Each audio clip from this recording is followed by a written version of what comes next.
इस बात को समझते हुए कि 2014 में जिन लोगों ने मुझ पर थोड़ा सा भरोसा किया था, इनका भरोसा टूटने न पाए, तो उसने क्या किया कि पड़ोसी मुल्क ने आपके देश में जो गद्दार बैठे हुए हैं, आपके देश में जो एंटी नेशनल बैठे हुए हैं, आपके देश में जिनके जहन में गजवाए हिंद पल रहा है, आपके देश में ऐसे लोग बैठे हुए हैं जिनको लगता है कि मुगलों के जाने के बाद हुकूमत उनके हाथ में आनी चाहिए थी और इस देश के हिंदुओं ने अंग्रेजों के साथ साजिश करके ये हुकूमत अपने हाथ में ले ली। जिनका ये ख्वाब है, जिन्होंने पाकिस्तान बनाने की मांग की थी, उसमें से 1% लोग पाकिस्तान नहीं गए, वो यही रह गए। उन लोगों की चिंता क्या थी? उन्हीं के माध्यम से पाकिस्तान ने पुलवामा के अंदर जो 22 साल का लड़का था, वो हिंदुस्तान के कश्मीर का था,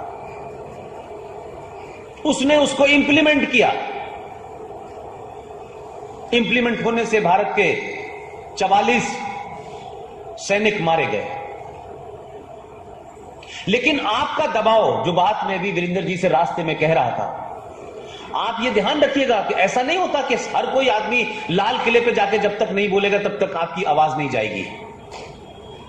आप जो आपस में भी व्हाट्सएप करते हो, जो फेसबुक पे लिखते हो, दुनिया उसको देख रही है। बड़ी ताकत में लोग उसकी स्टडी करते हैं। और ये जो मोबाइल है ना, जिसको आज की युवा पीढ़ी भी इस्तेमाल करती है, मैं कहता हूं आज की युवा पीढ़ी सबसे ज्यादा इसका बेहतरीन इस्तेमाल करना जानती है। उनसे बड़ा राष्ट्रवादी कोई हो ही नहीं सकता, मैं भी नहीं हूं। उनसे सीखिए इसका इस्तेमाल क्या है। ठीक है, आई लव यू कहने के लिए होता है, वो भी कहिए, कोई दिक्कत नहीं है उसमें, वो जीवन का हिस्सा है। लेकिन ये जो ईजाद है, मैं मानता हूं पूरे दुनिया के अगर मैं इतिहास पढ़ूं तो इस दौर में 21वीं सदी में हिंदुओं के लिए इससे बड़ा कोई हथियार नहीं हो सकता। उसकी वजह क्या है मैं बताना चाहता हूं। आप लंबे समय तक गुलामी में रहे और गुलामी में रहने के कारण आपके अंदर एक डर व्याप्त कर गया है और उस डर के चलते आप सार्वजनिक जगह पे बहुत सी बातें कहने से डरते हो, शर्माते हो और आपको यह लगता है कि हम कुछ कहेंगे कोई बुरा मान जाएगा, किसी को बुरा लग जाएगा। आप इससे बच गए हो। अब आप लिहाफ में बैठ करके जो इस पे लिखना चाहते हो वो लिख के मार्केट में भेज देते हो और आपको पता चल जाता है आधे घंटे में कि आपकी बात को 5000 लोगों ने लाइक किया। तो आपको इस बात की ताकत महसूस होती है कि जो मैं सोचता हूं वो 5000 लोग सोचते हैं। भाई, इसका मतलब है कि मेरी सोच के लोग हैं, सिर्फ कनेक्शन नहीं हो पा रहा था, इसने वो कनेक्शन बना दिया है। That's right. तो मैं ये बात इसलिए कहना चाह रहा हूं कि इस हथियार का सही इस्तेमाल कीजिए और आपके अंदर एक लंबे समय तक जिस कुंठा में, उर्दू में उसे कहते हैं एहसासे कमतरी में, इंफीरियरिटी कॉम्प्लेक्स में आप लोग जो रहे हैं, हम सब रहे हैं, उसमें से आपने निकलना शुरू कर दिया है। हर दिन इस देश के लाखों लोग उस कुंठा से बाहर आ रहे हैं और जो बाहर आ रहे हैं उन्हीं से दुश्मन परेशान है। इसलिए उनकी समझ में नहीं आ रहा कि जो पुष्पेंद्र अलीगढ़ मुस्लिम यूनिवर्सिटी में पैदा हुआ, जिसको कुरान शरीफ पढ़ाया, जो 12 साल पाकिस्तान रहा, सब कुछ वहां किया, इसको आखिर क्या हो गया कि ये सच बोलने लगा।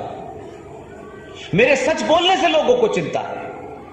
मैं कोई ऐसी बात नहीं उनके धर्म और उनके किताब के बारे में कहता जो कहीं अलग से हो। जो लिखा है बस उतने ही बता रहा हूं, वो बता नहीं रहे आपको, और आप क्योंकि उस भाषा को नहीं जानते इसलिए समझ नहीं पा रहे। इसलिए आपने नए नए जुमले गढ़ दिए हैं, गंगा जमुना तहजीब, भाईचारा, बड़ा भाई, छोटा भाई, इससे बड़ा दुनिया में कोई झूठ ही नहीं हो सकता। लिहाजा ये जो सोच में फर्क जब आपके आता है तो आपने क्या किया कि आप ही के प्रधानमंत्री ने ये जो कुछ आप व्हाट्सएप पे लिखते हैं, हम तो दिल्ली में रहते हैं इसलिए अंदाजा है हमको, ये जो कुछ भी आप एक दूसरे को भेजते हैं, आपको लगता है कि मेरी बात संगीता से चली गई सुषमा के पास, अनिल के पास से चली गई किशोर के पास, ये मत समझिए।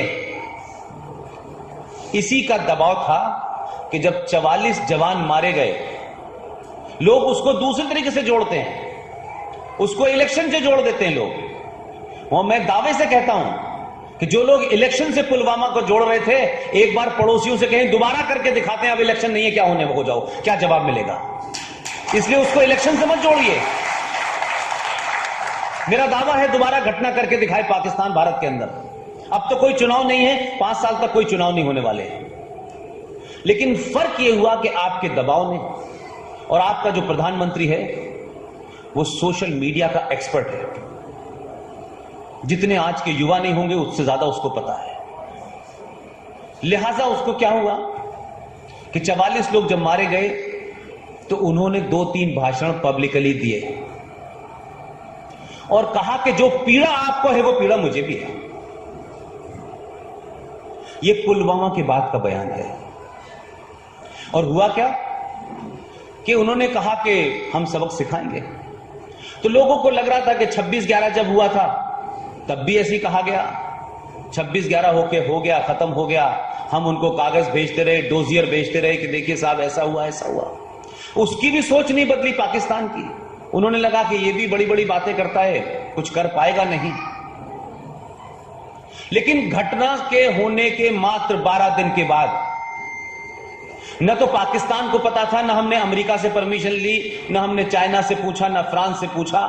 1000 किलो आपने आरडीएक्स वहां जाके गिराया जहां पाकिस्तान सोच ही नहीं सकता था, और उस जगह का नाम था बालाकोट। और अब आप कहेंगे कि बालाकोट में क्यों गिराया, क्या महत्वता थी बालाकोट की? तो बालाकोट की महत्वता यह है कि 200 साल पहले रायबरेली नाम की एक जगह है उत्तर प्रदेश में।